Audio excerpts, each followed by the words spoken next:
결국 재건축 초과이익 환수제에 따라서 그걸 회피하고자 하는 그런 목적으로 움직였던 게 결과적으로는 다른 아파트 대비해서 5년 또는 뭐 거의 10년에 가까운 그런 시간을 벌었다는 거고요.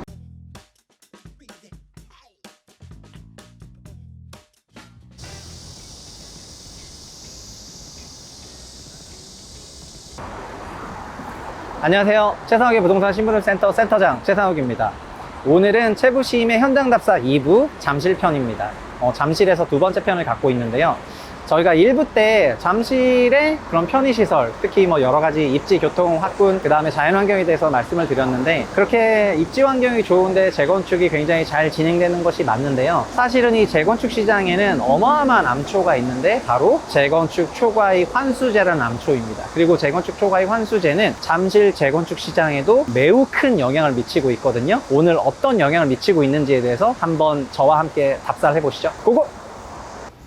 지금 제가 나와 있는 곳은 잠실 장미아파트입니다. 장미아파트는 1차, 2차, 3차 합쳐서 총 3,520여 세대인데요. 이게 통합 재건축을 추진하고 있습니다. 장미아파트 재건축 단계도 현재 조합 설립 인가를 2020년에 받아서 지금 사업 시행 인가를 가고 있는데, 장미 역시 1979년도에 준공된 아파트인데 그 당시에 20평대부터 무려 65평까지 있거든요. 그러다 보니까 잠실 주공 5단지와 함께 장미 아파트가 잠실의 굉장히 부촌으로 유명했던 그런 지역이 되겠습니다. 잠실 주공 5단지 장미 아파트는 재건축 초과이익 환수제 부과 대상 아파트이고요. 그리고 진주 아파트와 미성 크로바 재건축은 착공을 했는데 여기는 재건축 초과이익 환수제를 부과받지 않는 단지입니다. 재건축 초과이익 환수제는 2017년에 시작을 했는데 이 두 단지는 피했고 나머지 두 단지는 재초안을 적용받을 예정이죠. 재건축 초과이익 환수제의 금액이 매우 클 것으로 예상되다 보니까 여기 입지도 좋고 뭐 환경도 다 좋고 재건축하고 난 이후에 그 미래 가치도 굉장히 기대가 되는 만큼 초과이익이 클 수밖에 없는데, 그 초과이익의 50%를 세금으로 내는 부분이 입주 시점에 어마어마한 현금 부담으로 느껴질 수밖에 없거든요. 그래서 잠실에는 보시면은 재초안 미적용 단지와 재초안 적용받은 단지의 재건축의 속도 차이가 나고 있는 것을 느끼실 수가 있으실 겁니다. 지금 장미 상가를 보고 있는데, 장미 아파트는 상가 조합원 수가 거의 800명 이상이라고 하거든요. 그러니까 아파트가 장미 1, 2, 3차에서 총 3,500세대 정도 되는데 상가 조합원이 거의 800명이니까 정말 어마어마한 그런 숫자라고 생각을 하시면 될 것 같고, 그만큼 지금 보시는 것처럼 상가 안에 들어가면은 엄청나게 구분이 돼 있고 상가 규모가 어마어마하게 커요. 근데 저희가 이 상가를 다 받을 거라고 생각을 할 수도 있는데 일부는 주택을 받길 원하시는 분들도 계시거든요. 그래서 이 상가 조합원들이 그냥 상가를 받는 게 아니라 주택을 받으려고 할 때 무조건 받을 수 있는 게 아니라 조합의 정관에 이제 권리가액에 따라서 상가를 뭐 줄 수 있는 그런 비율 같은 게 있는데, 결국에는 다 조합 마음이라는 거죠. 조합이 상가 조합원들을 우리 조합으로 받아들여 가지고, 그러니까 상가 조합원들에게도 아파트를 줘야 되겠다.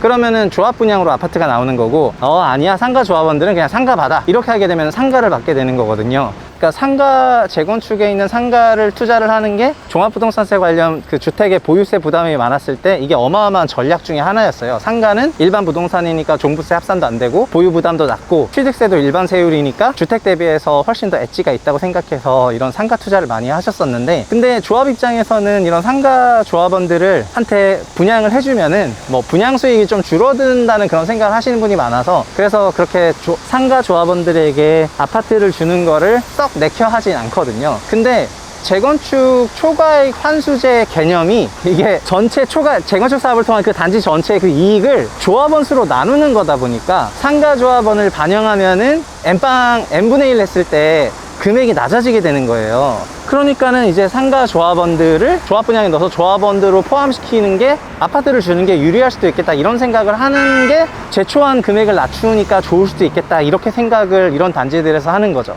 그리고 재건축 초과이익 환수제가 그래서 잠실 재건축의 속도를 어느 정도 좌우하고 있는 매우 큰 요인이라는 거를 잠실 장미 아파트에 와서도 확인할 수가 있었는데요. 또 상가 조합원들에게 주택을 공급할지에 대해서도 재건축 초과이익 환수제가 굉장히 큰 영향을 주고 있거든요. 다른 단지들도 어떤지 같이 지금부터 한번 살펴보도록 하겠습니다.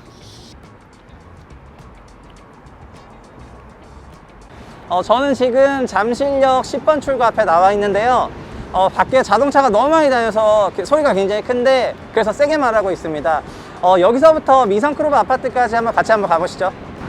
미성크롭 아파트에서 그 미성 아파트는 1980년에 지어진 총 1230세대 아파트이고, 그리고 크로버 아파트는 그 바로 앞에 있는 1983년 지어진 120세대 아파트인데, 미성하고 크로바를 통합 재건축하고 있습니다.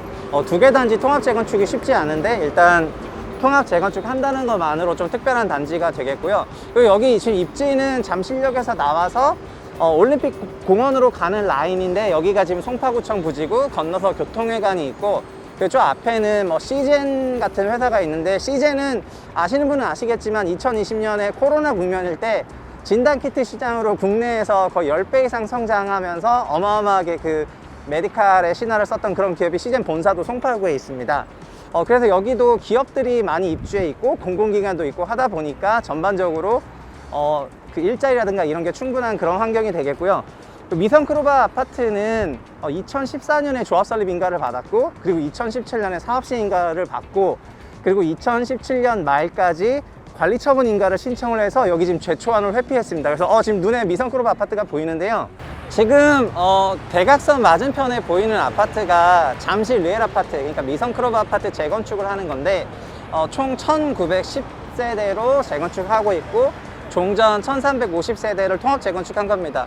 근데 지금 보시면은 펜스만 보이는데, 지금 뒤에 보이는 아파트는 파크리오고요, 이 앞에 보이는 게 잠실 미성크로바 재건축이고 잠실 르엘인데요. 이름이 르엘인데 이거는 롯데건설이 수주를 했고, 롯데건설이 잠실에서는 롯데월드 타워도 있고, 그리고 굉장히 멋있는, 지금 보면은 2017년에 재건축 수주전을 할 때 상당히 파격적인 디자인, 포세이돈의 삼지창 같은 디자인을 갖고 왔거든요. 그래서 그게 어필이 돼서 지금 조합원들이 롯데건설을 선정을 해줬고, 지금 롯데건설이 분양을 예정을 하고 있습니다. 근데 당시 2017년 분위기는 재건축 초과의 환수제를 회피하기 위해서 굉장히 속도를 높이고 있었던 그런 국면이었는데, 그래서 결과적으로 여기 잠실 르엘이 제초안을 회피를 했고, 보시는 것처럼 지금 잠실에서는 아까 저희가 잠실 5도 봤고 뭐 장미 아파트도 봤는데, 이 미성크로바는 지금 재건축을 회피하면서 시공까지 하게 된, 굉장히 속도를 빨리게 됐던 그 원동력이 되었던 거죠. 결과적으로 여기는 2024년 준공 예정이고요.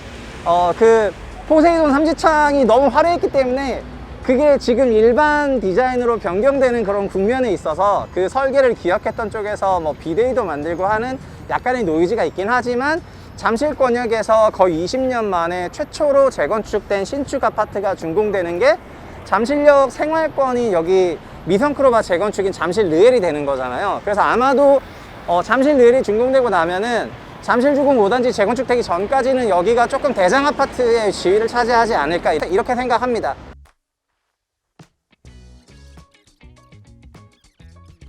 다음에 보실 곳은 잠실권역 재건축을 하고 있는 그 다음 단지인 진주아파트 재건축인데요. 잠실 진주아파트는 1980년에 준공된 1500세대로 구성된 아파트이고요. 지금 삼성물산하고 현대산업개발이 공동 수주를 해서 잠실 레미안 아이파크, 잠레아 이런 이름으로 지금 재건축을 진행을 하고 있고, 총 2600세대급 정말 초대형 단지로 건설될 예정입니다. 입지는 미성크로바 바로 옆이어서, 바로 옆인데 여기가 단지가 너무 커서 제가 여기까지만 나왔는데 주변을 지나가는 사람이 별로 없다고 느껴지실 건데, 상대적으로 좀 한산하고 저랑 같이 한번 가보도록 하겠습니다. 지금 진주아파트 재건축 같은 경우에는 진주아파트도 대단지고, 그리고 진주아파트의 동쪽 끝이 올림픽공원까지 맞닿아 있거든요. 그러니까 정말 가로로 굉장히 넓은 그런 단지인데, 여기도 정말 2017년에 관리처분 인가를 신청을 하면서 재건축 초과의 환수제를 회피한 단지입니다. 그러니까 잠실에는 제초안을 적용받는 단지 2개, 잠실주공 5단지랑 장미아파트가 있고요. 그리고 제초안을 회피한 단지 2개, 미성크로바 재건축이랑 그 다음에 진주 재건축이 있거든요. 진주 아파트도 결과적으로 그런 면에서 보자면은 굉장히 엣지 있는 그런 단지가 된 거죠. 그리고 그때 그 당시 전 사소하지 않다고 생각했지만, 결과적으로 그런 변수로 인해서 두 재건축 단지들 그룹 간의 속도 차이가 굉장히 날 수밖에 없었다. 지금 여기 이제 펜스가 보이는데, 보시는 것처럼 지금 파기를 하는 그런 이제 보어링 머신 같은 걸 보실 수가 있는데요. 오거를 보실 수가 있는데, 그리고 여기 그 진주 아파트 재건축은 굉장히 유명했던 게 작년에 여기서 유물이 나왔어요. 유물이 나와가지고 공사를 굉장히 하려다가 지금 멈춰 있는 상태입니다. 그리고 뭐 아실 분은 아시겠지만 올림픽공원을 처음 지었던 1980년대도 여기가 이제 백제문화권 영역이기 때문에 올림픽공원에서도 당시에 유물이 어마어마하게 나왔었거든요. 근데 크로바 아파트가 올림픽공원에 또 붙어 있으니까 실제로 그래서 여기도 터파기를 했을 때 그런 유물이 나오면서 공사가 잠정적으로 중단됐습니다. 이거를 지금 송파구청에서 이 유물 나온 거는 그 올림픽공원으로 이관을 시켜가지고 유물을 보전을 할 예정이고요. 그래서 아마 내년에 여기도 일반 분양을 할 예정입니다. 미성 크로바가 후분양을 할 가능성이 굉장히 높은데 여기 진주 아파트 재건축 같은 경우에는 시공사 선정이 2017년이 아니라 2000년대 초반에 그 당시에 저 재건축 수주 영업 뛸 때 막 그럴 때 같이 선정이 된 거다 보니까 후분양 약속이나 이런 건 있었던 게 아니고 여기는 아마도 선분양을 하지 않을까 이렇게 생각을 하고 있습니다. 아마도 2023년에 할 거라고 생각이 되고요. 그리고 여기 그 미성크로바 재건축이랑 결과적으로 진주 아파트 재건축이 완성되게 된다면은 이 잠실 권역에는 이 구역이 신축 대단지 아파트가 대형으로 약 합산하면은 거의 한 4,500세대 이상 되거든요. 거의 5,000세대 가까운 그런 단지가 나오게 되는데, 그래서 여기가 정말 메인 스트리트로 활성화될 가능성이 높고, 지금 보시는 이쪽 도로 라인을 따라서 어마어마한 상가 라인들이 만들어질 예정이기 때문에 굉장히 여기 볼거리가 많이 변할 것 같습니다. 잠실은 정말 오늘도 느꼈는데 정말 너무 넓어요. 일단 너무 넓고, 그리고 아파트 단지 하나하나가 뭐 작은 단지도 2,000세대고 큰 세대는 거의 막 6,000세대에 이를 정도로 어마어마한 매머드급 단지가 많다 보니까 걸어서 그 단지를 직접 둘러보는 것만으로도 정말 미니 신도시 하나 둘러보는 것 같은 그런 느낌이 들 정도로 굉장히 아파트가 많은 그런 지역이라는 걸 새삼 느꼈습니다. 그리고 송파구가 강남권에 있는 4개 구를 통틀어서 인구도 가장 많은 거의 70만 명이 거주하는 지역이기 때문에 어떻게 보면은 인구가 많다는 건 또 반대로 잠실이 또 살기 좋다는 걸 의미하기도 하거든요. 저희가 지금까지 총 4개의 단지를 같이 둘러보셨는데 잠실주공 5단지, 그리고 장미아파트, 그리고 진주 아파트와 미성크롭 아파트를 둘러보셨는데요. 아마 뭐 지나가는 삼척동자한테 물어봐도 어느 단지가 입지가 더 좋을 것 같냐 이렇게 얘기하면 잠실주공 5단지와 장미아파트를 꼽을 거고요. 그리고 미성크롭 아파트와 진주 아파트 같은 경우에는 이 두 아파트 대비해서는 상대적으로 선호도가 떨어질 수도 있다 이렇게 보실 수도 있을 것 같습니다. 그런데 2020년대에 누가 가장 빨리 재건축이 되냐 묻는다면 진주 아파트와 미성크롭 아파트, 특히 미성크롭 아파트가 2024년 준공 예정이기 때문에 가장 빠른 건축 속도를 보이고 있거든요. 잠실권에 2000년대 초반 재건축된 이후에 거의 20년 동안 재건축이 없다가 2024년에 거의 최초로 재건축 준공되는 아파트가 미성크롭 아파트가 되는 거고요. 20년대에 신축 주거지가 대규모로 공급됐을 때의 그런 시세 상승을 아마 미성크롭 아파트가 강력하게 주도하지 않을까 이렇게 생각이 됩니다. 이거는 입지도 중요하지만 재건축의 제도, 특히 재건축 초과익 환수제가 이 잠실권에 있는 주요 4개 단지의 재건축의 속도 차이를 갖고 왔다는 것을 의미하기도 하고요. 그래서 구도심의 주택 공급을 촉진시키는 데 있어서는 재건축 초과익 환수제도가 반드시 완화될 것 같다는 그런 전망도 만들어내는 것 같습니다. 지금 잠실에서 현장 답사를 통해서 현장에서 답을 찾은 부분은 뭐였냐면은 결국 재건축 초과익 환수제에 따라서 그걸 회피하고자 하는 그런 목적으로 움직였던 게 결과적으로는 다른 아파트 대비해서 5년 또는 뭐 거의 10년에 가까운 그런 시간을 벌었다는 거고요. 그리고 채부심에서는 항상 드리고 싶은 얘기가 주택시장의 주인공은 결국은 신축이고, 신축은 어마어마한 커뮤니티와 구독 경제라는 그런 파워를 가지고 주거비를 절감하면서 동시에 시간도 절약해주는 그런 매우 효율적인 주거 서비스를 제공하는 그런 아파트라는 거를 요즘 많은 아파트 단지들이 보여주고 있거든요. 그래서 2020년대 미래 시대에도 결국 이런 시장이 올 수밖에 없는데, 속도적인 측면에서 제초안이라는 그런 제도가 만들어내는 그런 차이를 잠실에서 확실히 느끼셨을 거라고 생각합니다. 아마 채부심 구독자분들이라면은 단순하게 시장에 대한 종합적인 그런 시장 분석도 중요하지만 결국 개별 아파트들이 어떤 정책을 적용하느냐 적용하지 않느냐에 따라서 로켓 발사 각도가 달라지는 것처럼 미래가 굉장히 차이가 날 수 있다는 거를 잠실편을 통해서 좀 깨달으셨으면 좋을 것 같고요.